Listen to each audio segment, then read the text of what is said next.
Good morning to all of the student. मैं अमित कुमार आप लोगों को आज प्रायिकता के बारे में बताऊंगा और प्रायिकता के 2 वीडियो हम बता चुके हैं। आज 3rd वीडियो के बारे में बता रहे हैं।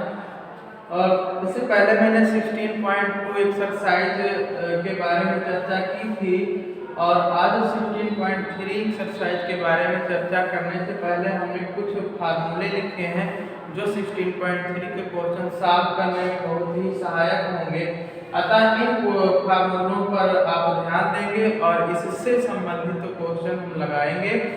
ठीक, तो आप इन फार्मूलों को एक बार नोट कर लें, तब हम एक्सरसाइज के क्वेश्चन पर चलते हैं। ठीक, तो आप लोग बाकी के क्वेश्चन आप घर पे करते रहिए, जो एक्सरसाइज के हैं एग्जाम्पल हैं तो देखते रहिएगा। बाकी प्रायिकता कंप्लीट होने पर इसकी PDF हम भेज देंगे।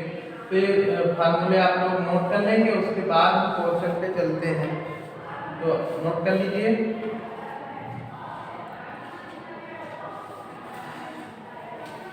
चलिए ठीक है, हम क्वेश्चन पे चल रहे हैं। तो क्वेश्चन नंबर 1 देखो अपनी बुक में।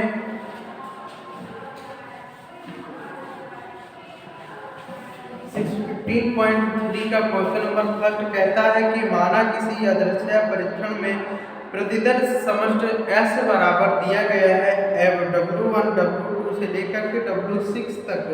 ठीक, अर्थात प्रतिदर्श समष्टि के कितने उपसमुच्चय हैं? W1 से लेकर W6 मतलब 6 उपसमुच्चय हैं। 6 घटनाएं दी गई हैं और सबकी प्रायिकता अलग अलग दी गई है। तब ज्ञात कीजिए कि निम्नलिखित में से कौन कौन से प्रायिकता निर्धारित वैध हैं।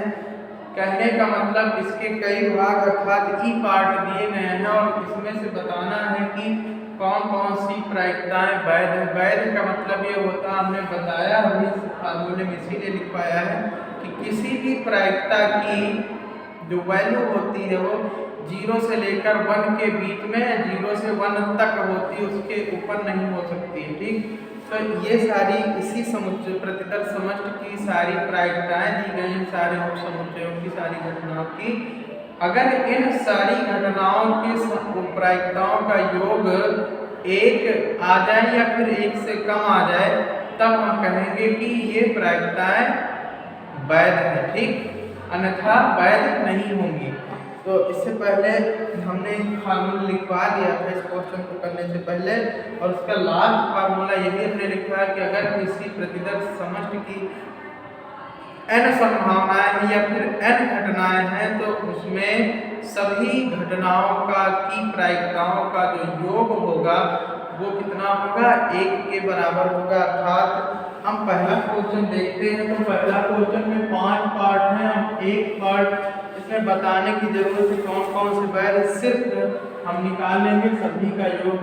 अतः कह रहा कि S बराबर दिया गया है W1 W2 डाटा करके W6 इतनी प्रायिकताएं हैं, जिसमें से दिया गया है कि पहली प्रायिकता, दूसरी प्रायिकता, तीसरी प्रायिकता, चौथी प्रायिकता, 5वीं प्रायिकता और 6वीं प्रायिकता, और सब की वैल्यू दी गई है कितनी?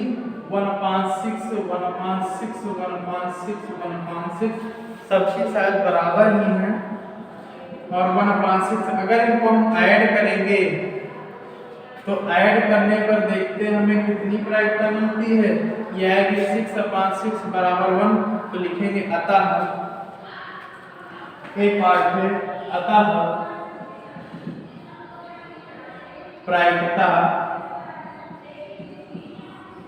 का वैध है। ठीक, प्रायिकता वैध है। प्रायिकता क्या है? वैध है। ठीक, अगर इन सभी प्रायिकताओं का योग 1 आ जाता है तो वैध होगी, अन्यथा नहीं होगी। तो आप लोग इस क्वेश्चन को बड़ी आसानी से सारे पार्ट सॉल्व कर सकते हैं। जैसे कि बी पार्ट दिया गया 1, आगे सारे 0 0 है तो 1 में सारे 0 जोड़ोगे तो 1 ही बचेगा, अर्थात सभी का योग 1 आएगा तो ये भी वैध हो जाएगी। इसी प्रकार तीसरा पार्ट है, इसको हम जब जोड़ेंगे तो 2 माइनस में दिए गए हैं, -1/4 -1/3 1/8 2/3 1/3 1/3, इन सबको जोड़ेंगे तो पता, अगर 1 आता है तो कहेंगे कि वैध है, अन्यथा एक नहीं आता है तो कहेंगे अवैध है। ठीक, तो आप लोग इसे निकाल लेंगे बाकी के पार्ट। बाकी हम क्वेश्चन नंबर सेकंड बताने जा रहे हैं। इसको आप लोग बाकी पार्ट जो बी सी डी है, बी सी डी और ई आप लोग एडिट करेंगे, डू इट सेल्फ। ठीक, इसमें करना कुछ नहीं, सिर्फ सभी को जोड़ना। अगर एक आ जाता है तो कहेंगे वैध है, अन्यथा अवैध है। तो क्वेश्चन नंबर सेकंड पे हम देखते हैं। क्वेश्चन नंबर सेकंड है, कहता है कि 52 ताश के पत्तों की एक फेंटी गई गड्डी में से एक पत्ता अचानक निकाला जाता है। निकाले गए पत्ते की प्रायिकता ज्ञात कीजिए यदि। अब इसके बहुत सारे पार्ट हैं, तो इसमें दिया गया 52 ताश के पत्ते, ठीक, 52 ताश के पत्ते हैं, जिनमें से हम जानते हैं ईंट के कितने होते हैं। जिनमें से आप लोगों को पत्ते के बारे में जानकारी होनी चाहिए। ठीक, जिनमें से ईंट के 13 पत्ते होते हैं। ईंट के 13 पत्ते होते हैं, 4 इक्के होते हैं,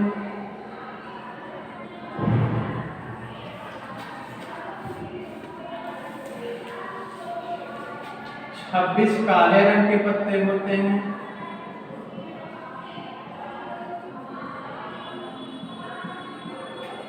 और 26 लाल रंग के होते हैं। लाल रंग के पत्ते होते 52 ताश की पत्ती ताश के पत्ते हैं, जिनमें इतने प्रकार के पत्ते होते। बाकी और भी बहुत सारे होते, लेकिन जो आपको जरूरत है उसी के बारे में लिख रहे हैं। ठीक, तो इसका कह रहा कि पहला कहता है हमें प्रायिकता निकालना है। तो पहला कहता है, पहला पार्ट है निकाला गया पत्ता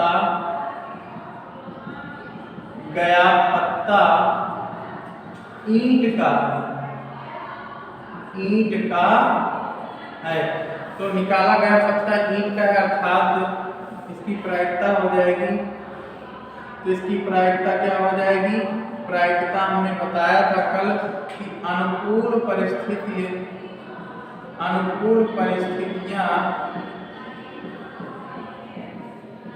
बटे कुल परिस्थितियां।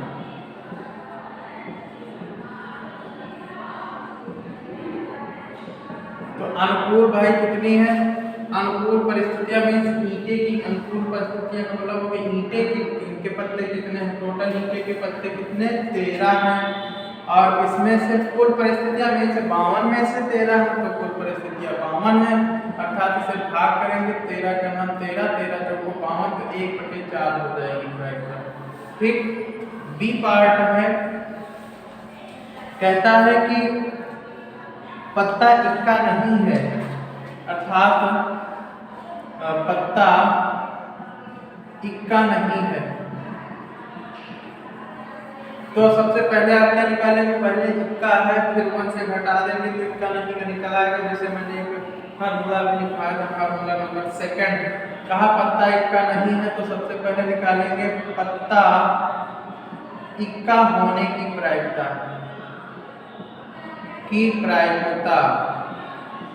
तो इक्का होने की प्रायिकता क्या होगी?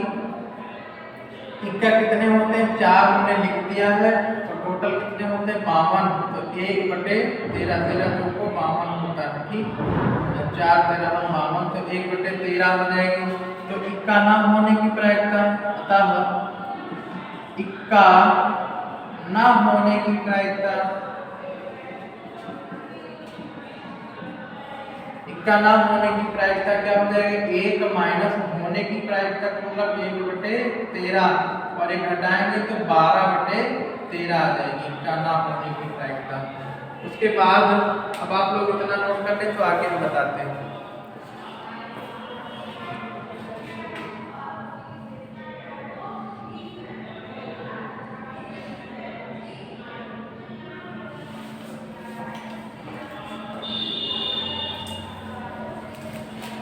चलिए आगे देखते हैं।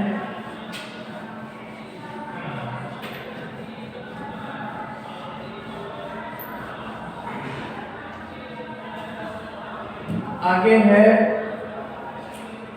इसी का सी पार्ट है कि पत्ता काले रंग का है, पत्ता काले रंग का होने की प्रायिकता, काले रंग होने की प्रायिकता अर्थात काले रंग के कितने हैं हमने बताया कि रुपया 26 है और टोटल कितने हैं 52 है, भाग कर देंगे तो 1/2 आ जाएंगे। उसके बाद बी पार्ट है, कह रहा कि पत्ता ईंट का नहीं है, पत्ता ईंट का नहीं है अर्थात 1 - ईंट का होने की प्रायिकता भी हमने निकाला कितनी 1/4 है, तो इससे घटा देंगे तो 3/4 हो जाएगी इसकी प्रायिकता। उसके बाद ई पार्ट है, पत्ता काले रंग का नहीं है, पत्ता काले रंग का नहीं है, तो काले रंग का नहीं का मतलब काले रंग का जो निकला है अभी उसी को हम 1 से घटा देंगे तो आ जाएगा कितना 1/2, तो काले रंग का नहीं हो जाएगा। इस प्रकार से इस क्वेश्चन के सभी पार्ट सॉल्व हो जाते हैं और बाकी क्वेश्चन नंबर 3 आप लोग करेंगे बिल्कुल एज इट इज है, इसमें कुछ भी नहीं कह रहा। प्रायिकता निकालना है कि शब्द यूनिवर्सिटी के किसी यादच्छा विन्यास में 2 आई एक साथ आते हैं।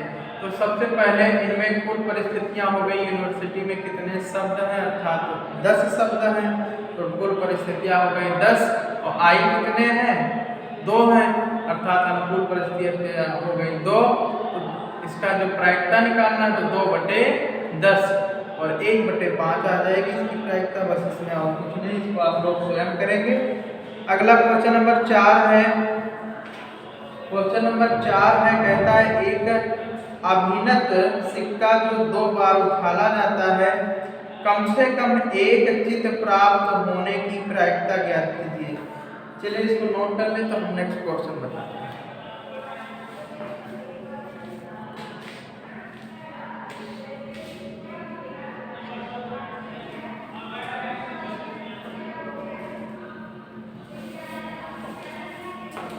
नोट हो गया होगा।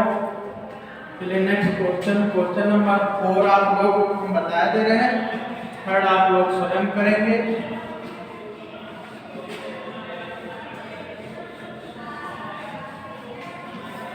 क्वेश्चन नंबर 4 है कि एक अभिनत सिक्का 2 बार उछाला जाता है। सिक्के को अगर हम 1 बार उछालेंगे तो कितनी संभावना है 2, अगर 2 बार उछालेंगे तो 2 और 2 मिला के 4 संभावनाएं होंगी। तो एक सिक्के को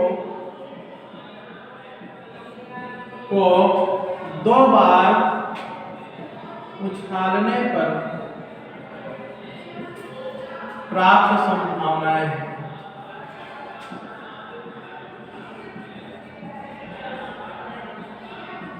प्राप्त संभावनाएं होंगी। हो सकता है दोनों बार में हेड आ जाए, हो सकता है पहले में हेड बाद में टेल, हो सकता है पहले टेल आ जाए बाद में हेड आ जाए, हो सकता है दोनों टेल आ जाए, तो इतनी संभावनाएं होंगी। अब कहता है कुल संभावनाएं कितनी है 4 है। उसके बाद कहता है कि हमारे पास जो अनुकूल परिस्थितियां हैं तो अनुकूल परिस्थिति में क्या आ जाएंगी, अनुकूल परिस्थितियों में है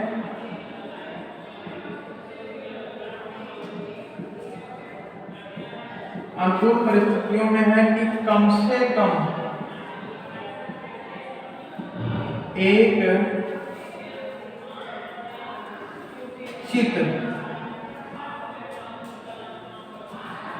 आना चाहिए, कम से कम एक चित्र आना चाहिए का मतलब आप समझ गए, एक चित्र तो आना अनिवार्य है। चित्र का मतलब हेड, हो सकता है पहली बार हेड आ गया हो और दूसरी बार टेल आ गया हो सकता है कि पहले टेल आ गया हो दोबारा में हेड आ गया हो सकता है पहले हेड दोबारा में भी हेड आ गया हो। लेकिन कह रहा है कम से कम एक हेड होना जरूरी, ज्यादा ज्यादा दोनों हो सकते हैं, तो नहीं होंगे सिर्फ, बाकी सब हो जाएंगे। अर्थात प्रायिकता क्या हो जाएगी, प्रायिकता हो जाएगी, अनुकूल परिस्थिति 3 है और कुल परिस्थिति 4 है, तो 3/4 आंसर आ जाएगा। इस प्रकार से क्वेश्चन सॉल्व होता, बहुत ही आसान क्वेश्चन है। आप लोग थोड़ा सा भाषा लैंग्वेज को समझेंगे क्वेश्चन की तो अपने आप ही कर लेंगे, इसमें कोई कैलकुलेशन नहीं रहता, सिर्फ क्वेश्चन को समझना रहता है। तो आप लोग इस तरीके से क्वेश्चन को समझ करके बड़ी आसानी से लगा सकते हैं। तो बाकी के क्वेश्चन आप लोग घर पे करेंगे। क्वेश्चन नंबर 7 हम बता दे रहे हैं, ठीक, इसे आप लोग नोट कर लीजिए। क्वेश्चन नंबर 7 देखिए, क्वेश्चन नंबर 7, एक थैले में 9 लाल गेंदे, 7 सफेद और 4 काली गेंदे हैं। तो लिखेंगे थैले में कुल गेंदे कितनी हैं। 9 लाल हैं प्लस 7 सफेद और प्लस 4 कितनी काली है। काली बराबर हो गया 9 7 16 4 20 गेंदे हैं। थैले में कितनी गेंद है, तो कुल संभावना आपको पता हो गई 20। उसके बाद कहते हैं कि थैले से एक गेंद अचानक निकाली जाती है। निकाली गई गेंद पहला है, इसका पहला पार्ट है ए। निकाली गई गेंद, निकाली गई एक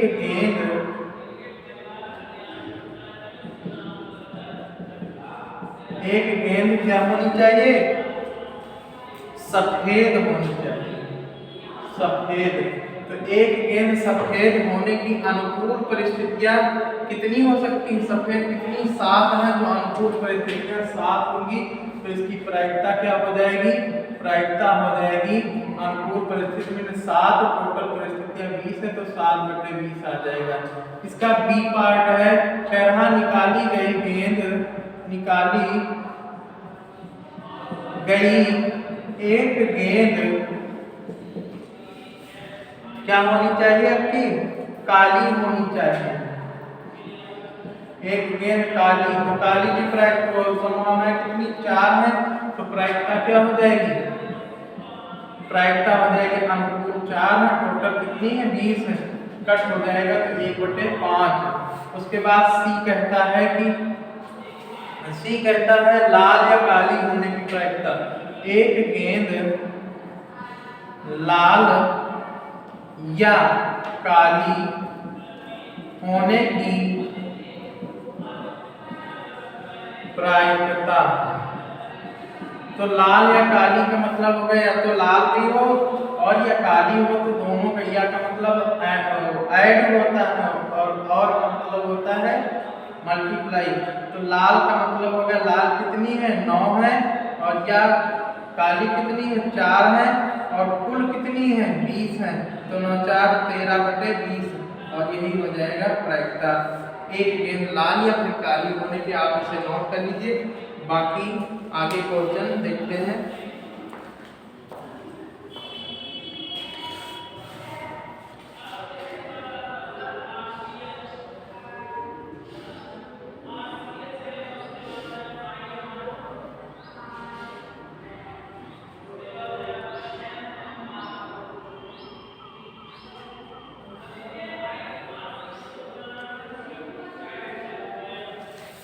चलिए नोट कर लिया होगा, तो नेक्स्ट क्वेश्चन पर देखते हैं।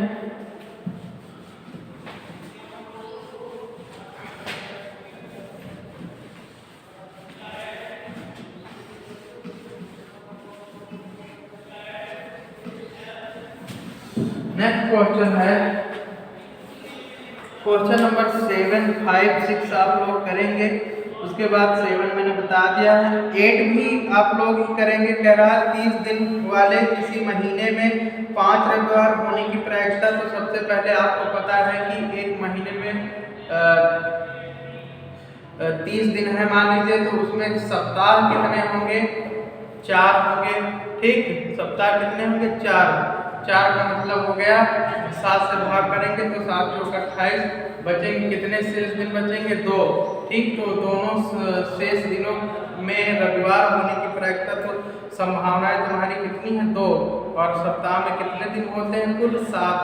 2/7 हो जाएगी। ठीक, इसके बाद अगला क्वेश्चन है, किसी घटना ए के लिए पी ए का मान दिया गया है तो पी ए नहीं का मान ज्ञात कीजिए। अर्थात हमने बता दिया है आपको कि अगर पी का मान दिया गया, किसी की प्रायिकता दी गई है तो उसके ना होने की प्रायिकता 1 से घटा देंगे, जितना आएगा वही प्रायिकता हो जाती है। उसके बाद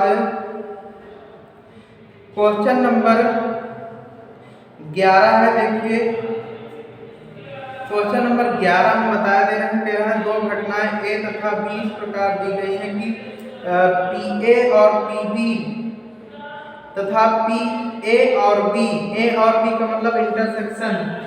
क्वेश्चन नंबर 11 देखिएगा, पी ए का मान दिया गया है और पी बी यानी प्रायिकता ऑफ ए का मान दिया गया है, प्रायिकता ऑफ बी का मान दिया गया है और प्रायिकता ऑफ ए और बी का मतलब इंटरसेक्शन का मान दिया गया है। तो पी ए का मान कितना हो जाएगा?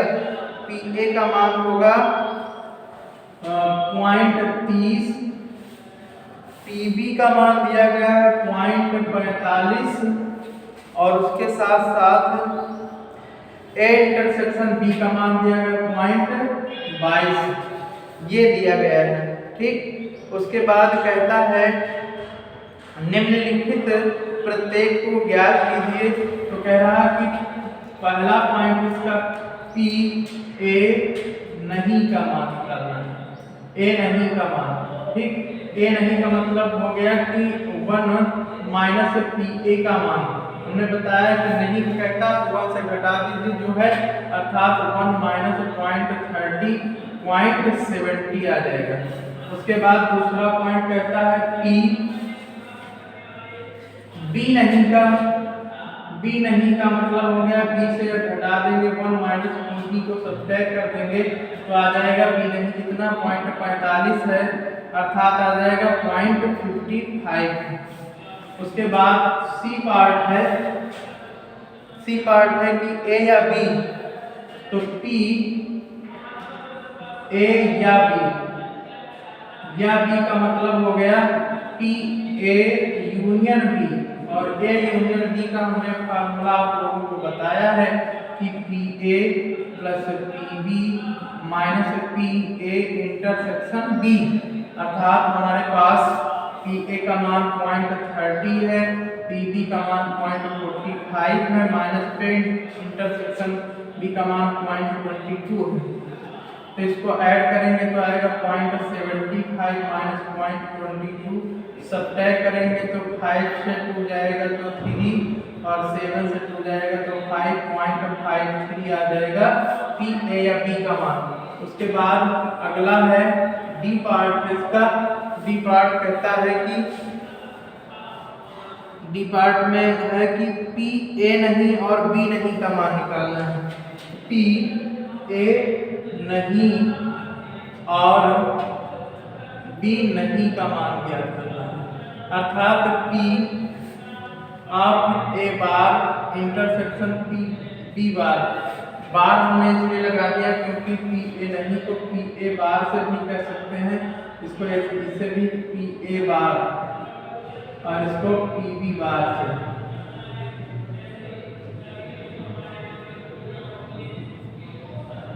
ठीक, तो पी ए नहीं और पी बी नहीं को हमें निकालना है, अर्थात पी ए बार और पी बी बार का मतलब हो गया पी ए यूनियन बार, ऐसे पूरे का हो सकता है। तो पी ए यूनियन बी का बार, इसका हो जाएगा P A bar plus P B bar और minus P A union B का बार। तो सबसे पहले हमें पी ए यूनियन बी का मान दिया गया है, अर्थात पी ए यूनियन बी का बार निकालेंगे, मीन्स नहीं की वैल्यू निकालेंगे, फिर हो जाएगा 1 माइनस 0.53 अर्थात 0.47 आ जाएगा। इस प्रकार से पी ए इंटरसेक्शन पी बार का मान निकालना है, तो पी ए का मान हमको पी ए बार का मान निकाला है मैंने अभी, कहाँ पे है 0.7 प्लस इसका मान 0.55 माइनस 0.47, इसको सब्ट्रैक्ट करेंगे तो आएगा कितना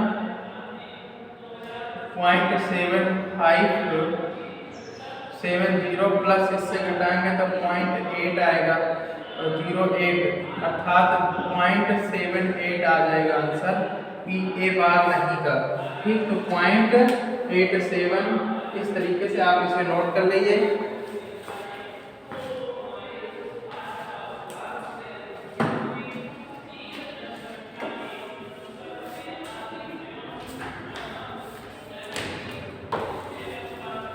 चलिए ठीक है, आगे देखते हैं। इसका लास्ट क्वेश्चन और एक एक्सरसाइज इस तरीके से समाप्त हो जाएगी। लास्ट क्वेश्चन है 13 में 2 पार्ट है, एक पार्ट हम बता दे रहे हैं, बाकी हम क्या करते हैं कि आप लोगों को क्वेश्चन नंबर 13 में पी ए पी बी और ए इंटरसेक्शन बी का मान दिया गया, तो ए यूनियन बी का मान निकालना है, डायरेक्ट फार्मूले में रख के निकाल लेंगे। क्वेश्चन नंबर 12 हम बता देते हैं, क्योंकि 13 में सारी वैल्यू दी गई, सिर्फ आपको मान निकालना है और मान निकालने के लिए मैंने फार्मूला बता दिया है। ठीक, क्वेश्चन नंबर 12 बता देते हैं, इसके बाद इस तरीके से ये एक्सरसाइज समाप्त हो जाती है और ये चैप्टर भी समाप्त हो जाता है। इसकी पीडीएफ हम कल या परसों में उपलब्ध करा देंगे। बाकी इसके बाद हम अनुक्रम और श्रेणी चैप्टर स्टार्ट करेंगे। ठीक, तो क्वेश्चन नंबर 12 देखिए, कह रहा किसी कक्षा में 60% विद्यार्थी गणित, अर्थात गणित के विद्यार्थी कितने हैं, गणित मीन्स मैथ के विद्यार्थी 60% हैं, और उसके बाद 45% भौतिक के, तो भौतिक के कितने हैं, भौतिक के हैं फिजिक्स कहते हैं इसको 45%, अर्थात ये हो जाएगा 60/100 और ये हो जाएगा 45/100। ठीक, ये प्रायिकता दी गई है, तो इस प्रकार से हम कह सकते हैं। उसके बाद ये भी कहा है कि भौतिकी तथा 35% गणित और भौतिकी दोनों पढ़ते हैं, तो गणित एवं भौतिकी दोनों के लिए क्या हो जाएगा, दिया गया है कितना 35%, अर्थात हो जाएगा 35/100।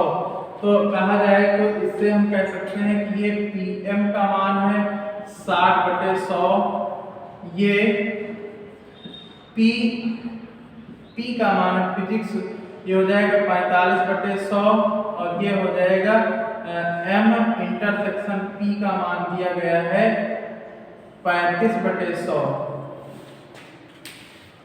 ठीक, तो आप लोग इतना प्राप्त कर लिए हैं। अब निकालना क्या है, आप लोगों को निकालना यह है कि प्रायिकता क्या कीजिए कि पहला है गणित व भौतिकी दोनों विषय पढ़ता है और दूसरा गणित या भौतिकी पढ़ता है।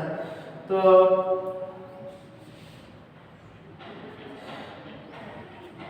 कक्षा का एक विद्यार्थी आदर्श चुना जाता, तो प्रायिकता ज्ञात कीजिए कि वह विद्यार्थी गणित व भौतिकी दोनों विषय पढ़ता है। तो गणित व भौतिकी दोनों विषय पढ़ने की प्रायिकता आपको दी गई है। तो पहला पॉइंट गणित व भौतिकी दोनों विषय पढ़ने की प्रायिकता हो जाएगी कितनी, 35% पढ़ते हैं तो 35/100 हो जाएगी, अर्थात 5 सतह 35 और 5 बीसम 100 तो 7/20 आ जाएगी। उसके बाद दूसरा बी पार्ट है गणित या भौतिक, गणित या भौतिक पढ़ने की प्रायिकता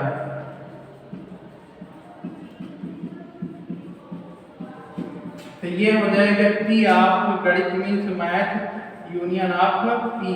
तो ये हो जाएगा P M plus P plus minus P of M intersection P। तो इसे हम सॉल्व करेंगे तो आ जाएगा P M यूनियन P, इसका मान दिया गया 60/100, इसका मान दिया गया 45/100 और इसका मान दिया गया है 35/100। तो 60 45 105, 45 से 35 घटाएंगे तो कितना आएगा 10 और 60 10 70/100 कट हो जाएगा तो 7/10 आ जाएगा प्रायिकता। तो आप इसे नोट कर लीजिए। बस आज के लिए इतना ही। और इस तरीके से प्रायिकता चैप्टर आपका 3 वीडियो में समाप्त हो जाता है। बाकी मैंने 16.1 पहले ही पढ़ा दिया था ऑफलाइन, तो इसकी पीडीएफ आपको 1-2 दिन में मिल जाएगी। बाकी के क्वेश्चन आप लोग स्वयं सॉल्व करेंगे और इससे रिलेटेड कुछ एग्जाम्पल भी सॉल्व करेंगे। नेक्स्ट टर्म में हम आप लोगों को अनुक्रम और श्रेणी के बारे में बताएंगे। तब तक के लिए धन्यवाद।